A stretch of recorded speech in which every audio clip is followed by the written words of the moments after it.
Ο πρώτος εορτασμός της 25ης Μαρτίου και επαιτειακά γεγονότα που συνέβησαν την ίδια ημερομηνία. Το 1838 καθορίστηκε η ημέρα της 25ης Μαρτίου για τον επαιτειακό εορτασμό της έναρξης της Ελληνικής Επανάστασης.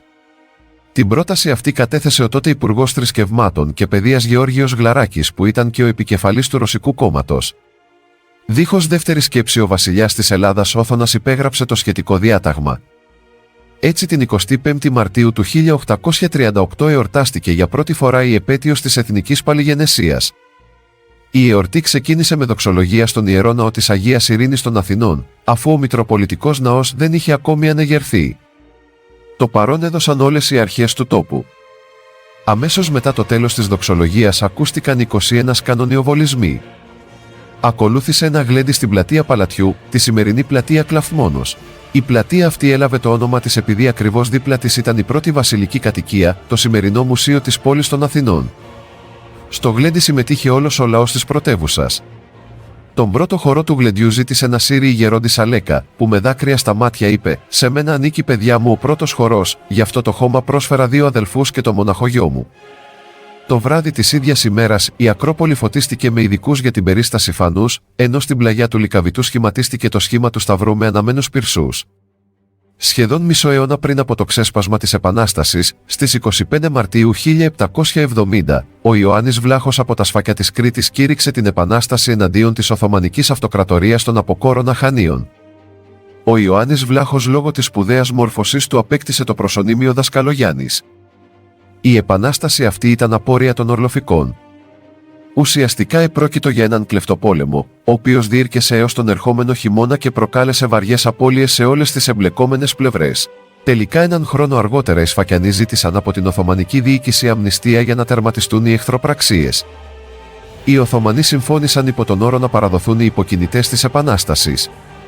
Έτσι, ο Δασκαλογιάννης οικειοθελώς παραδόθηκε για να τερματιστεί η αιματοχυσία, έχοντας συνάμα λάβει τις διαβεβαιώσεις από τους Οθωμανούς ότι δεν θα κινδύνευε η ζωή του. Ωστόσο, ο Δασκαλογιάννης γδάρθηκε ζωντανός στις 17 Ιουνίου του 1771. 60 χρόνια μετά από την Επανάσταση του 1821, την 25η Μαρτίου του 1881 τέθηκε ο θεμέλιος λίθος του θεραπευτηρίου ο Ευαγγελισμός, που θα γινόταν το μεγαλύτερο νοσοκομείο της Ελλάδας. Στην τελετή αυτή πρωτοστάτησε ο βασιλιάς των Ελλήνων Γεώργιος ο Πρώτος. Η ίδρυση αυτού του θεραπευτηρίου ήταν μία πρόταση 62 γυναικών που την κατέθεσαν το 1872 στη Βασίλισσα Όλγα.